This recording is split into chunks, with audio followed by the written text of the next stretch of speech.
What's up, guys? It's Patricia from tarantulaheaven.com. Thank you for joining me this week. If you're new here, I put out videos every single Tuesday about tarantulas for Tarantula Tuesday.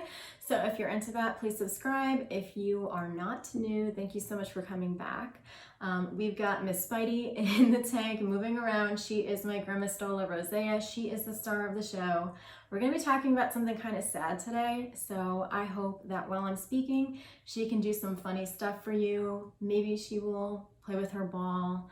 So today I wanted to talk about an experience I had in feeling very helpless and in regards to saving an animal. And it gave me a lot of perspective to what tarantula owners probably go through when they have a dying spider or an injured spider and they can't save it. So I wanted to share my experience, but also kind of just, I kind of hesitated to make this video. This actually happened 2 months ago, and I hesitated to make the video because it's not about tarantulas. This experience was not about tarantulas. It was about another animal. And so since I only do tarantula stuff on this channel, I hesitated whether I should share it or not. And I also hesitated because it was hard to talk about for a while.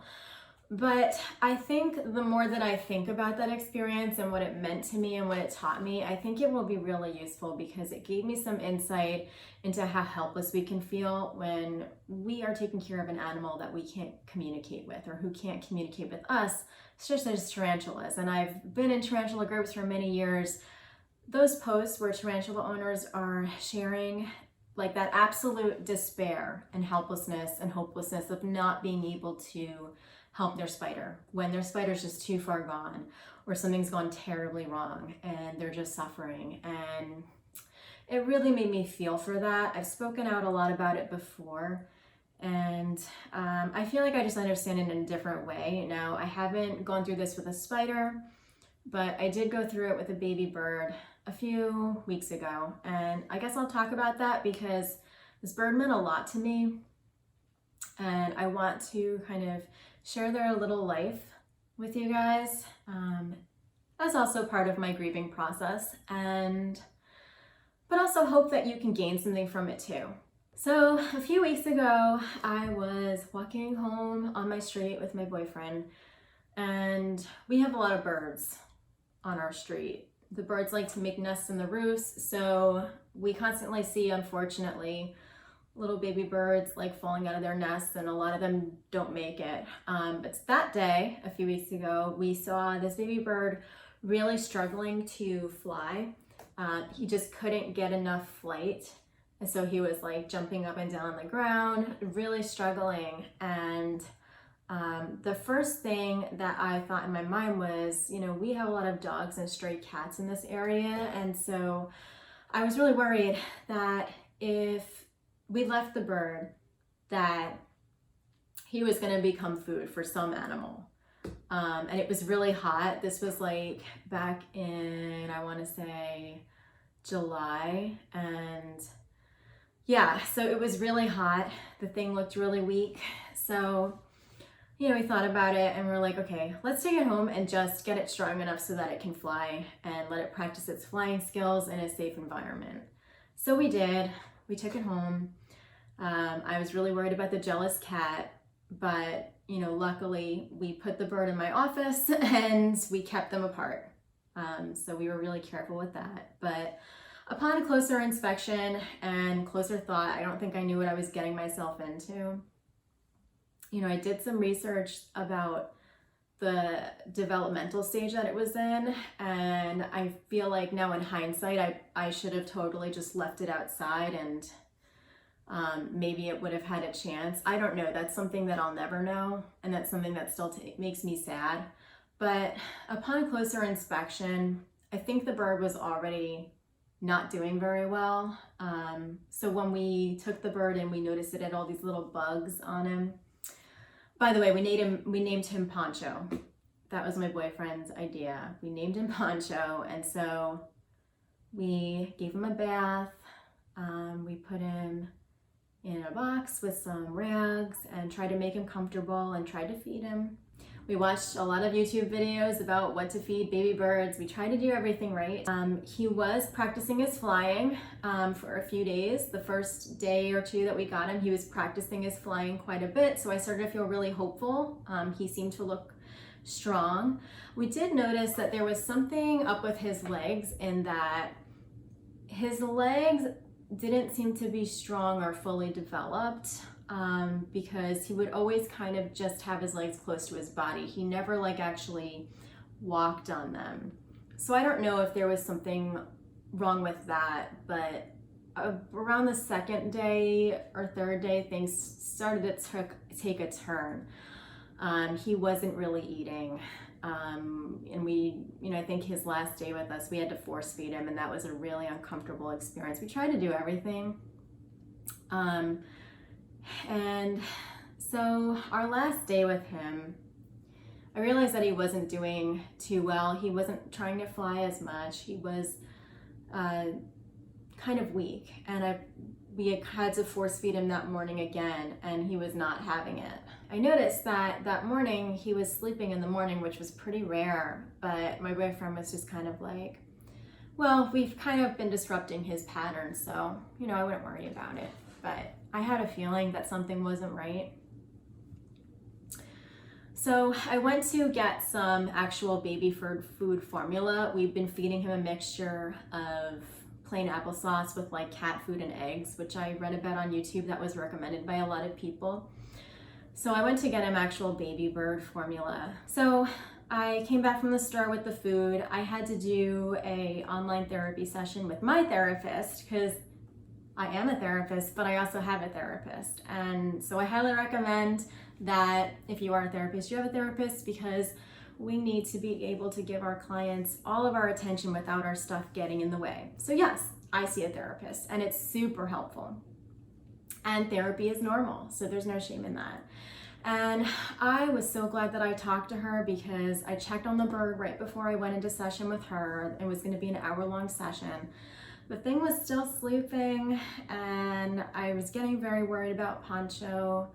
I just sensed that something wasn't right. So I talked to my therapist about this, and I was like, listen, I feel really anxious because I took a bird in a few days ago, and they're not doing really well. And I just had a bad feeling. And my therapist was super helpful. She had actually been in a similar situation, so she was able to give me a number to a wildlife center that might be able to help. And we also talked through it. She was able to help me identify that I felt like it was my fault, and to some extent it was, perhaps, but I don't know, maybe the bird would have died anyway. She was able to put me in a better place for what was going to happen next. I was feeling really helpless and just not in a good place, and she told me, like, don't feel sorry for the bird, because feeling sorry for it and taking pity on it doesn't help the bird.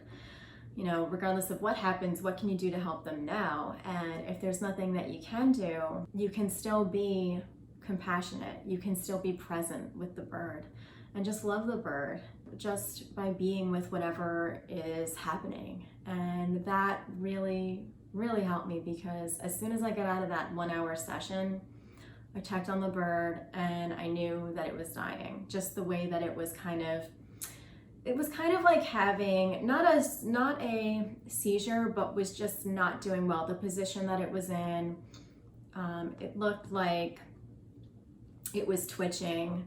I just knew that something wasn't right. So, I was really thankful to have that number to the wildlife center, because I was like, okay, I don't know what's happening, but I think this bird needs to be put down and made comfortable, or perhaps they can save it. I don't know, but it is out of my hands. I don't have the skills to save this bird. So I called the wildlife center. No one was picking up, so I started freaking out. I tried to call my cat's vet. I tried to call the animal hospital. They couldn't help because they don't take care of wildlife. They won't even put wildlife down. So I feel in despair. I call my boyfriend. I'm crying hysterically. He is much more brave than I am, and he is more comfortable around animals and death because he grew up on a farm. So this kind of stuff doesn't faze him. And so he offered, like, he's like, do you want me to come over and, like, you know, I can put it out of its misery? And that was too much for me. I was like, just come and get me. We need to take it to the wildlife center.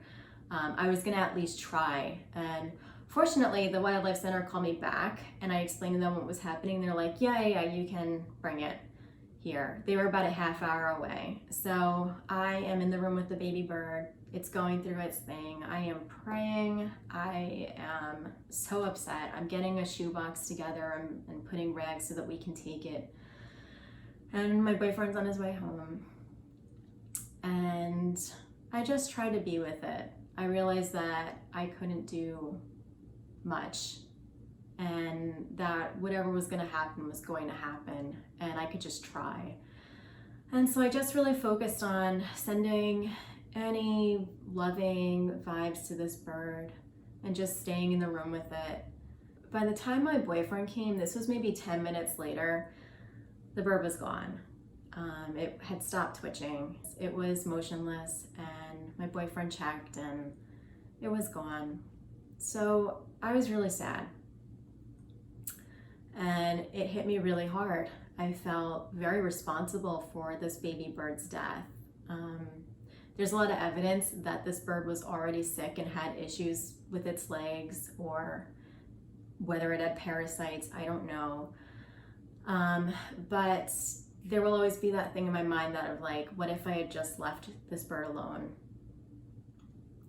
A lot of people have told me that a lot of baby birds are rejected from their nests by their parents because their parents sense that something's wrong, and it's likely that that happened with Pancho. And so it's possible that I prolonged his life for a few days because I at least fed him and saved him from any predators. And these are all answers that I'll never know.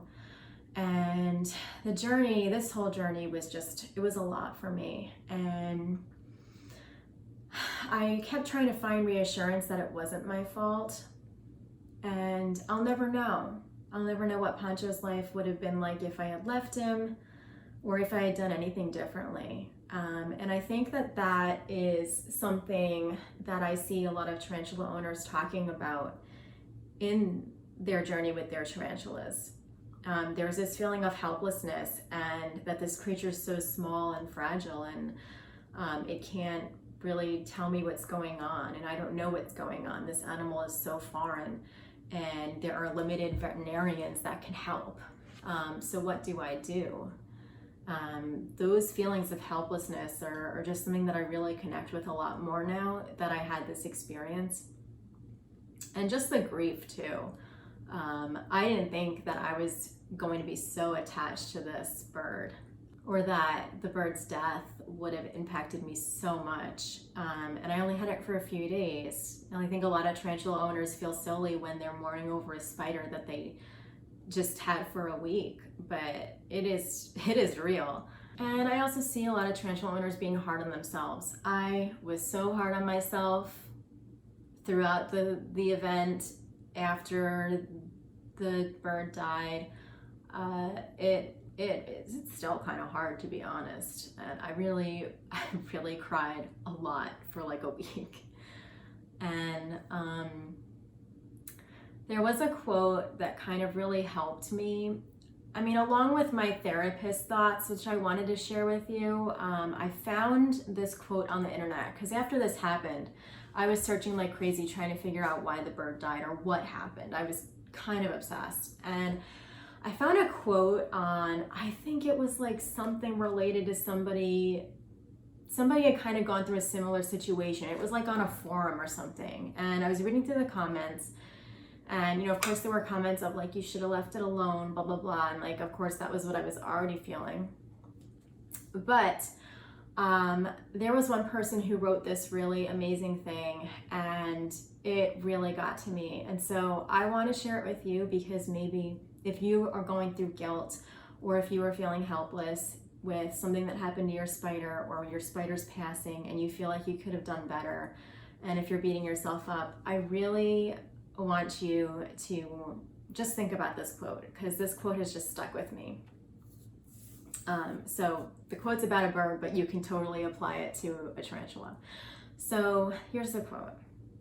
A baby bird crossed your path so that you might select any number of options. You chose compassion.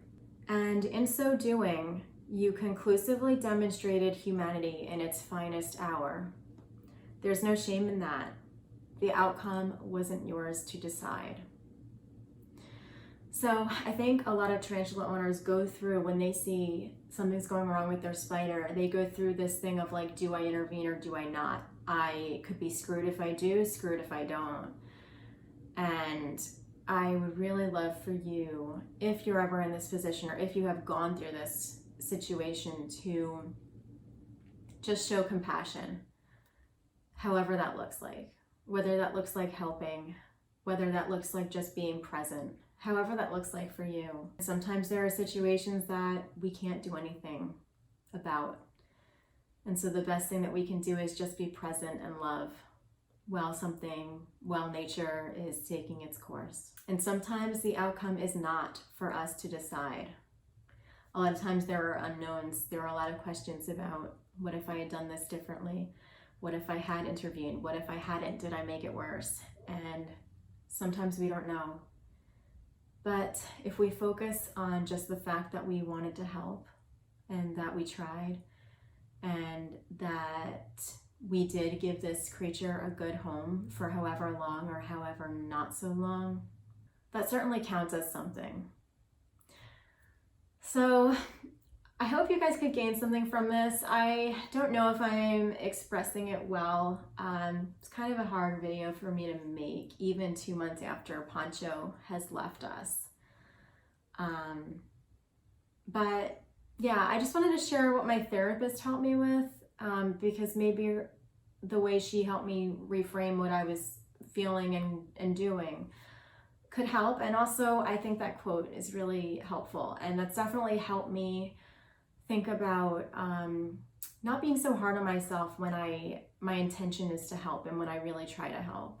So thank you so much for watching if you made it all the way to the end. I know this was not about spiders, but I hope that you at least learned something from it, and maybe it'll help you in the future if you don't have a connection to this video right now. Anyway, guys, thank you so much for joining me for Tarantula Tuesday. Love your spiders, show compassion in your everyday life. We'll see you next Tuesday for a more lighthearted Tarantula Tuesday. Take care. Bye.